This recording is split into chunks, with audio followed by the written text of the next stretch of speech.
This is Blue Screen of Tech. Welcome to Cat Fantasy, a game that came out second half of this year, and it was pretty hyped up, had over 1 million pre-registrations before it launched. You've got a game here where you need to protect the city of Kato. Everything is cat-based, and you work for a company or an organization called Storm Eyes. You're a junior investigator, and you need to be able to protect the city from these anomalies. Those are like the bad guys and stuff that are coming out of these things called drop points. And you have these cafes that kind of act like your base of operations, but they also act as an actual cafe, because according to the storyline, it's like you provide amenities for the city to help keep people stable. It's kind of weird, but whatever. You know, it works. A lot of games are kind of like that. So anyways, this is the main area that you're going to see when you log into the game.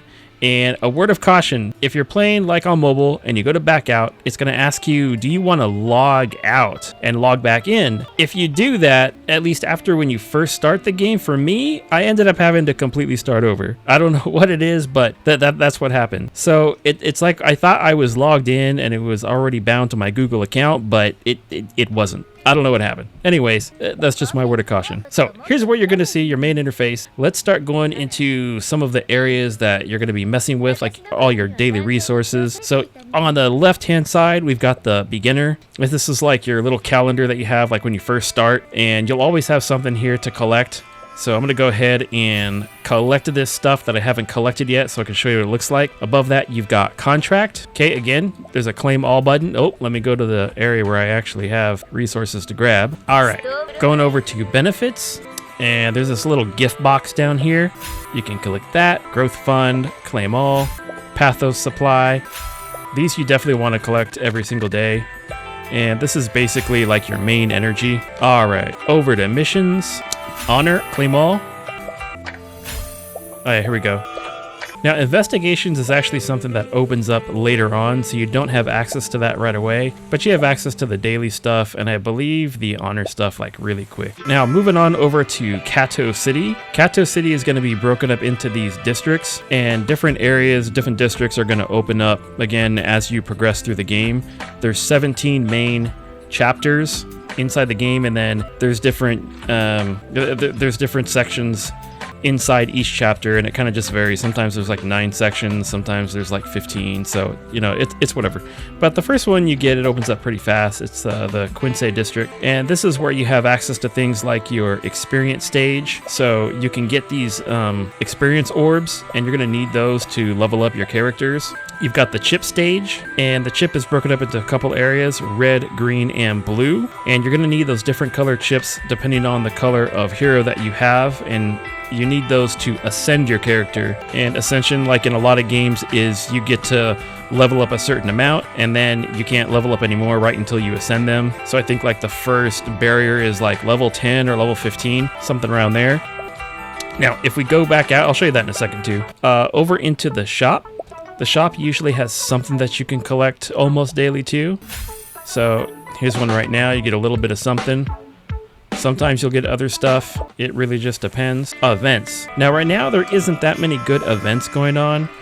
There was recently, but it just closed out like a couple of days ago. So always pay attention to the events that are happening, because you never know what might be in there for the kind of resources that you can get. All right, jumping over to combatant. Here's where you're gonna manage your heroes.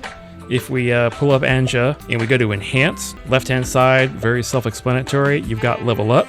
Here are those little guys that you need in order to level her up if you want. So I'm gonna level her up to level 15, for example. It's gonna take some of your coins, which are pretty plentiful. Then when she caps out like she is right now, level 15, if you hit go, if you have the resources, like in this case I do, you can just ascend her. And now her level cap has been raised. Star up is another section, but I believe this is something that's pretty rare. Affection is something that you don't level up until like level 4-3, I think.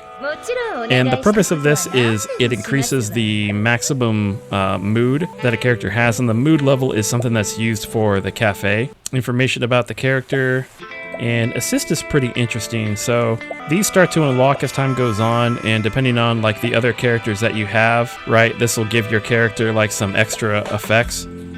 Now the cafe is a common complaint with this game, and I can really understand why. And that's because of a few things.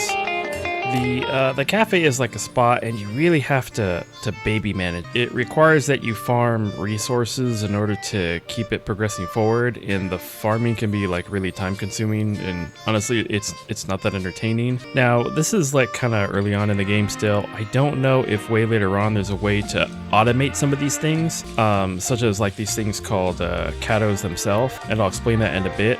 But I really don't think so, because a lot of what people are complaining about is really this particular function. So if you look here, like at my menu at the top here, you've got items here that you've got to replenish. So, you know, I've got to pick like a recipe for, you know, the food and the drink, and it only lasts for so long.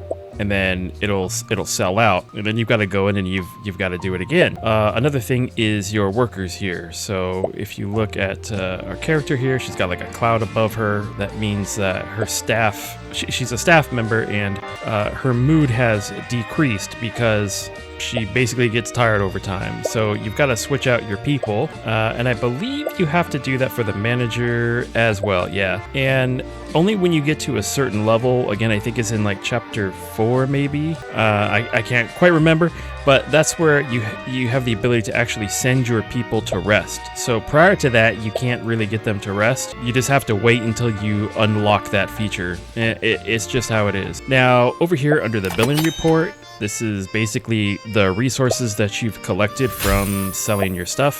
Over here on the, let me click out of there. Over here on the left, the treasure is something that you unlock later on, and this is where you have your actual like katos. And your katos are, there's like different kinds of them. So with these guys, you can attach the ones that actually benefit your cafe.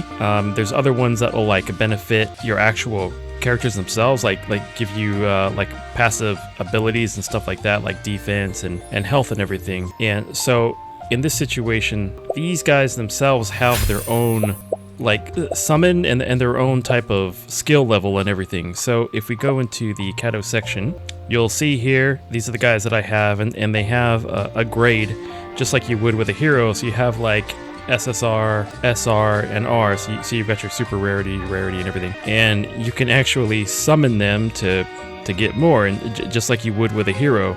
And you can also fuse these guys together when you get like enough of like what you need, and I'm assuming that just makes them stronger. I don't have enough to be able to do that yet, so I'm just kind of guessing there. But this is kind of like another real, this is kind of like a gacha in a gacha, because, you know, you can get more of them, but you've got to go through the summoning process. Now, at this point, I do have the ability to summon at least a good amount. Like, I can do at least 5. I have 514 of these tickets. And those are the ones that you have specifically to summon these things. But, you know, it's just kind of like another thing that you have to worry about. Managing this thing overall is just, it's kind of a pain. And there's different ways to get your resources. And when you need if you need a particular item, like for a recipe, like anything else though, it is easy to go get to. So if you don't have it, you can click on it and there'll be a source, and you can hit go to that source.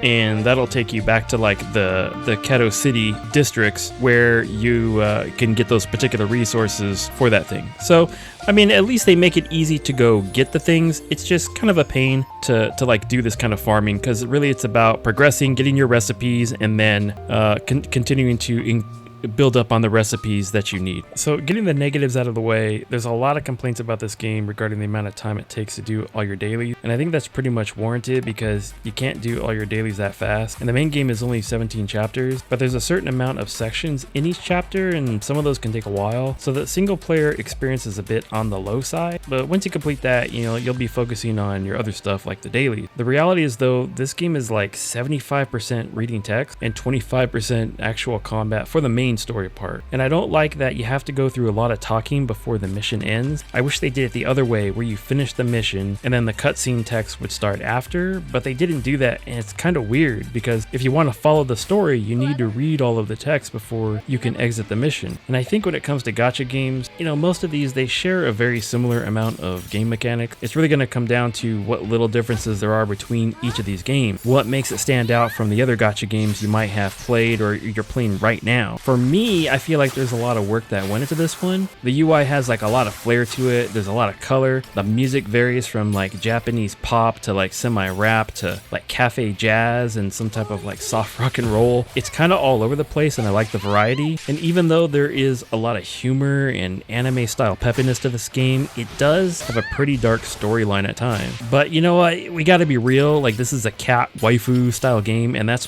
part of the appeal. I mean, it is what it is, and it really rides that line of that teen rating at times. But it has great artwork. They put a lot into the animations of the ultimate, so like each character has a really unique ultimate. And this game is also really generous, I want to say, when it comes to your daily resources and what they give you. And there's several high class or higher class heroes that they give you along the way during the main story. So I think that's one of the biggest positives of this game. So I think as a live service game, it's gonna have appeal for a while. You know, I don't know if it'll be enough to last, because there's been a lot of other games in this segment that have shut down just in the last 2 years, and many of these were games that we thought would be around for a while. So that's the big question, but I think it'll probably be around long enough at least.